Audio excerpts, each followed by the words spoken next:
La prise de la Bastille déclenche un mouvement de jacquerie et de révolte dans les provinces, connu sous le nom de Grande Peur. Le peuple s'en prend aux seigneurs, à leurs châteaux et aux charretiers, qui contiennent les titres et redevances féodales.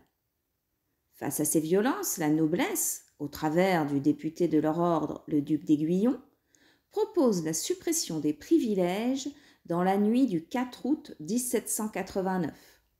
L'égalité entre citoyens prend forme et se trouve confortée le 26 août par la Déclaration des droits de l'homme et du citoyen. Les principes d'égalité et de liberté sont affirmés. De même, la souveraineté de la nation est reconnue, impliquant le droit de vote des citoyens. Le devoir de payer l'impôt et le principe d'égalité devant l'impôt sont aussi posés.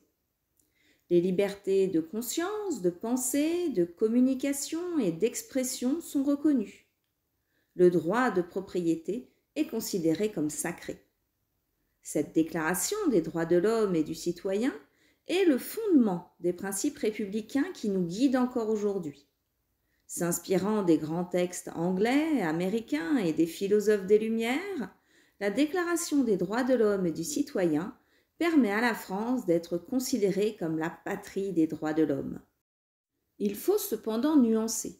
Ce texte fondateur est une déclaration et non un texte de loi. Du temps sera nécessaire avant l'application complète de ces principes. L'esclavage ne sera supprimé définitivement qu'en 1848. De même, cette déclaration concerne uniquement les hommes et exclut de donner ses droits et libertés aux femmes. L'ambition universelle de cette déclaration implique, dans l'idée de ses rédacteurs, de diffuser ces nouveaux principes à l'ensemble des peuples européens. Les Français veulent servir d'exemple afin de renverser les monarchies absolues en Europe. La valeur d'égalité se retrouve aussi au travers de la volonté d'instituer une cohérence territoriale en réaction aux inégalités face à l'impôt présentes sous l'Ancien Régime. Les départements sont créés avec une ambition d'égalité dans la taille des collectivités, ou tout du moins dans le temps mis pour traverser ces territoires. L'uniformisation des poids et mesures est aussi réalisée. Les symboles de la France apparaissent au moment de la Révolution française, même s'ils mettent du temps à s'imposer. Notre fête nationale est fixée au 14 juillet, en souvenir de la prise de la Bastille, mais surtout de la fête de la Fédération l'année suivante, en 1790. Notre devise, liberté, égalité, fraternité, est adoptée définitivement en 1848.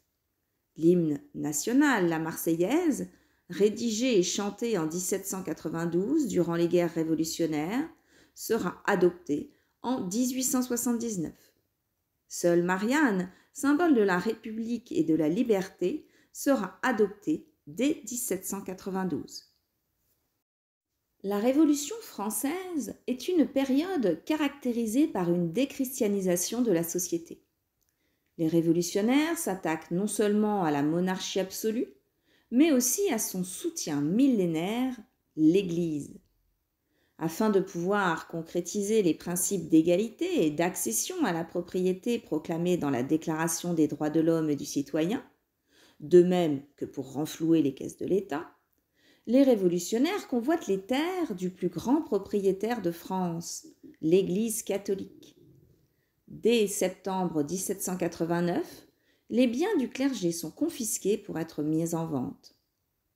Un décret du 13 février 1790 abolit les ordres religieux, rendant à la vie civile nonnes et moines qui sont encouragés à se marier, leur célibat étant vu comme contre nature. La même année, en juillet 1790, un décret réorganise le clergé français avec pour ambition de le rendre indépendant de la papauté. La constitution civile du clergé. Le clergé doit jurer fidélité à la Constitution et les ecclésiastiques deviennent des fonctionnaires payés par l'État. Toute référence à l'Église doit disparaître de la société renouvelée par la Révolution. Un nouveau calendrier est mis en place, fonctionnant sur un système décimal qui a vocation à remplacer le calendrier grégorien, supprimant ainsi les fêtes religieuses, les jours des saints, et se référant uniquement à la nature. Ce calendrier, dont chaque mois fait 30 jours et chaque semaine dure 10 jours, est utilisé de 1792 à 1806.